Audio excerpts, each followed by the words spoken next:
અત્યારના સૌથી મોટા બ્રેકિંગ ન્યૂઝ આપ જોઈ રહ્યા છો TV9 પર। સૌ પહેલા અમેરિકાના રાષ્ટ્રપતિ ડોનાલ્ડ ટ્રમ્પનું ટ્વીટ સામે આવ્યું અને ત્યારબાદ આની પુષ્ટિ પણ કરવામાં આવી છે।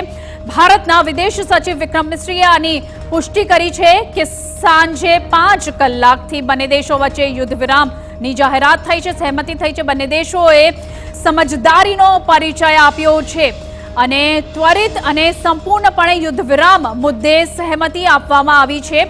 ભારત પાકિસ્તાન યુદ્ધ વચ્ચે સૌથી મોટા સમાચાર અત્યારે સામે આવી રહ્યા છે। અમેરિકી રાષ્ટ્રપતિ ડોનાલ્ડ ટ્રમ્પનો સૌથી મોટો દાવો, છેલ્લા 48 કલાકમાં તેઓ સતત સંપર્કમાં હતા અને ભારત પાકિસ્તાન યુદ્ધ વિરામ માટે તૈયાર છે। આ નિવેદન પણ તેમની એક્સ પોસ્ટમાં ડોનાલ્ડ ટ્રમ્પે કર્યું છે અને સાથે જ આપને જણાવી દઈએ માર્કો રૂબિયોનું પણ નિવેદન સામે આવ્યું છે। તેમણે કહ્યું છે અમેરિકાના ઉપરાષ્ટ્રપતિ જેડી વાન્સ સાથે પણ તેમની વાતચીત થઈ છે। ત્વરિત અને સંપૂર્ણપણે યુદ્ધ વિરામ માટે બંને દેશો અત્યારે સહેમત થઈ ગયા છે। જો કે ઇશાક ડાર પાકિસ્તાનના જે ઉપરાષ્ટ્રપતિ છે તેમનું પણ નિવેદન સામે આવ્યું છે। એમને પણ એક્સ પોસ્ટ થકી જણાવ્યું છે કે બંને દેશો વચ્ચે સીઝફાયરને લઈને સહેમતિ બની ગઈ છે। ભારતના વિદેશ સચિવ તરફથી પણ વિક્રમ મિશ્રીએ પણ અત્યારે પુષ્ટિ કરી દીધી છે। સાંજે 5 કલાકથી બંને દેશો વચ્ચે સીઝફાયરને લઈને મ્યુચ્યુઅલ અન્ડરસ્ટેન્ડિંગ થઈ ગઈ છે અને યુદ્ધ વિરામની જાહેરાત બંને દેશો તરફથી કરવામાં આવી છે। 12 મે ફરી બંને દેશોના DMGO કરશે વાતચીત અને ફાયરિંગ રોકવા માટે સધાઈ છે સહેમતિ બંને દેશો વચ્ચે। અત્યારના સૌથી મહત્વપૂર્ણ સમાચાર આપને જણાવી દઈએ। 6 અને 7 તારીખની રાત્રે, 6 તારીખના મોડી રાત્રે 1 ને 5 કલાકે ભારત તરફથી હુમલો કરવામાં આવ્યો હતો અને ત્યારબાદ પાકિસ્તાને વાર કર્યો હતો। हमारी साथे हमारा पॉलिटिकल एडिटर અત્યારે हाजिर है किंजल मिश्रा। किंजल, અત્યારના સૌથી મોટા સમાચાર, ભારતના તમામ જે LOC ની લાઈન હતી કે બોર્ડર એરિયાઝ હતા ત્યાં સૌથી વધારે ટેન્શનની સિચ્યુએશન થઈ ગઈ હતી। બહુ જ મોટા અને પોઝિટિવ ન્યૂઝ અત્યારે સામે આવી રહ્યા છે।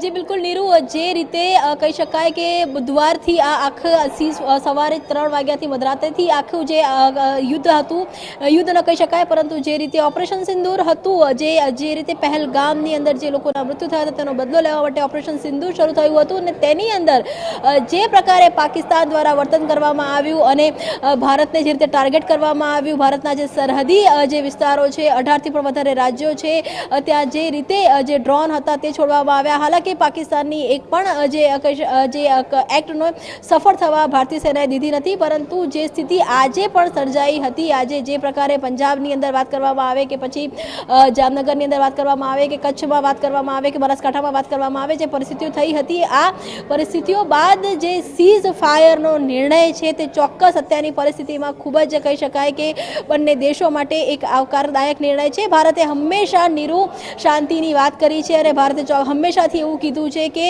જવાબ છે તે ભારત ચોક્કસ આપશે। અત્યારે પણ જ્યારે પણ પાકિસ્તાન કોઈ પણ હરકત કરશે ત્યારે તેનો જવાબ છે તે આપવામાં આવશે અને એ જ કારણ છે કે આ જાહેરાત પહેલા ખૂબ જ મહત્વનું નિવેદન, ખૂબ જ મહત્વનું જે કહી શકાય કે માહિતી કેન્દ્ર સરકાર તરફથી સૂત્રો પરથી મળી હતી કે હવે જો દેશમાં કોઈ પણ ટેરરિઝમ વાળી એક્ટિવિટી થશે અથવા ટેરરિઝમનો કોઈ પણ આતંકવાદી એટેક થશે તો તેને પણ યુદ્ધ છે તે યુદ્ધ તરીકે જોવામાં આવશે। એટલે કહી શકાય કે ટેરરિઝમ એક્ટિવિટીને લઈને પણ केंद्र सरकारे अथवा तो कही शकाय कि भारते पोतानो जे स्टेन्ड छे ते क्लियर करी दीधुं हतुं અને ત્યારબાદ જે મહત્વપૂર્ણ નિવેદન હતું તે અમેરિકામાંથી આવ્યું હતું।